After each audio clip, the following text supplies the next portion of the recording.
এর আগের দিন তোমাদের উপপাদ্যের সাজেশন অর্থাৎ মাত্র কয়েকটি উপপাদ্য দেওয়া হয়েছিল, তারপরে তোমাদের ডিমান্ড ছিল সম্পাদ্যের সাজেশন। তো সম্পাদ্যের জানো যে মূলত 3টি অধ্যায়, আর প্রতিবার 2টো অধ্যায় থেকে প্রশ্ন আসে, অর্থাৎ 2টো অধ্যায়কে মাথায় রাখতে হবে। তো অধ্যায় 3টি নিশ্চয়ই জানো, যে একটি ত্রিভুজের পরিবৃত্ত অন্তর্বৃত্ত গুরুত্বপূর্ণ, একটি স্পর্শক অঙ্কন আর মধ্য সমানুপাতিক নির্ণয়। তো যদি আমরা 17 সাল থেকে প্রশ্নগুলো দেখি তাহলে একটা আন্দাজ করতে পারবো যে কী ধরনের প্রশ্ন আসতে পারে। প্রথমে দেখো 17 সালে অন্তর্বৃত্ত আর একটি মধ্য সমানুপাতিক। এভাবে 18, 19, 20 যদি আমরা পরপর পড়ে যাই, আমি সব পড়ছি না, সময় যাবে, তাহলে বুঝতে পারবে যে একটা অল্টারনেটিভ একটা চ্যাপ্টার বাদ দিচ্ছে, বাকি দুটো আসছে। তো আমরা শেষে সারাংশতে যদি যাই তাহলে দেখতে পাবো, দেখো 19-এ পরিবৃত্তে এবং 2টি স্পর্শক, 20-তে মধ্য সমানুপাতি একটি স্পর্শক, পরিবৃত্তে একটি স্পর্শক, অন্তর্বৃত্ত মধ্য সমানুপাতি একটি, 24 সালে একটি স্পর্শক আর পরিবৃত্ত। তাহলে 25-এ কি আসতে পারে?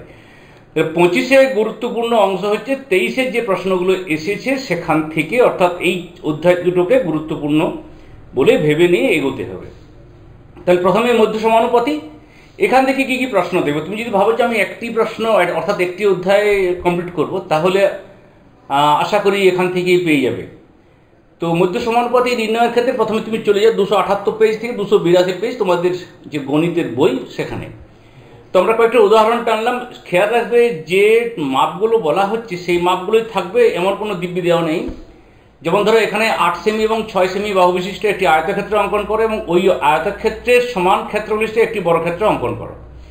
তো এটা ভাষা এক থাকবে হয়তো, কিন্তু এই বাহু দুটো কিভাবে থাকবে এটা অন্য থাকতে পারে আর কি।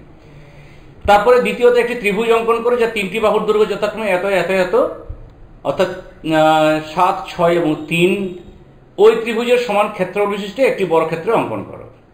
তো এই বাহুগুলোর দৈর্ঘ্য কিন্তু বদল হতে পারে, মাথায় রেখো যে বদল হবে আর কি, এইটা থাকবে না, এটাই ধরে নাও।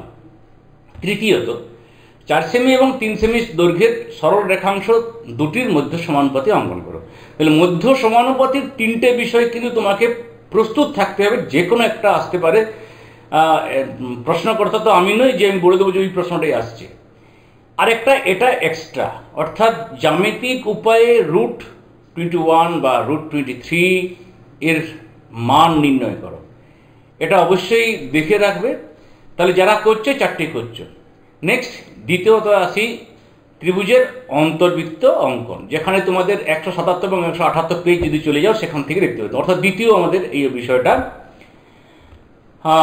যারা আগের ভিডিওগুলো দেখোনি তাদের জন্য বলবো, ডেসক্রিপশনে লিঙ্ক থাকলো, ইচ্ছাগুলো দেখে নিতে পারো। অঙ্কের ফুল মার্কস পাওয়া খাতা, এই বিষয়গুলোর মাধ্যমে কী করে ভালো মার্কস পাওয়া যায় তার বিষয়গুলো আলোচনা রয়েছে, ডেসক্রিপশনে লিঙ্ক থাকলো।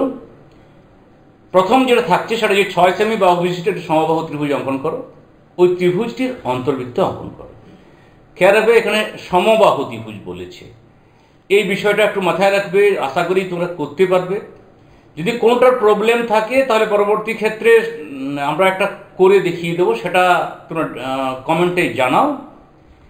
নেক্সট আছে যে একটি ত্রিভুজ অঙ্কন করে যার বাহু দুটির দৈর্ঘ্য 7 সেমি এবং 9 সেমি, তাদের অন্তর্ভুক্ত কোণ 60 ডিগ্রি। এই যে বাহু দুটি বা ডিগ্রি, এটা না থাকতেও পারে, এটা উদাহরণস্বরূপ। অতএব তোমাকে বিভিন্ন ধরনের অঙ্ক ফেস করতে হতে পারে, এটা মাথায় রাখবে।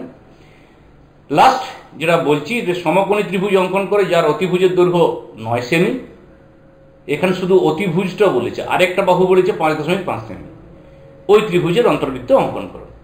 তাহলে আপাতত এই দুটো অধ্যায়কে খুব গুরুত্ব দিয়ে এখন থেকে দেখতে থাকো। টেস্ট পরীক্ষা এবং মাধ্যমিক পরীক্ষায় তোমাদের প্রবলেম হওয়ার কথা নয়। আমরা পরবর্তী ক্ষেত্রে এক্সট্রা এবং বাকি অংশগুলো নিয়ে আসবো। সকলকে ধন্যবাদ জানিয়ে এখানেই শেষ করছি।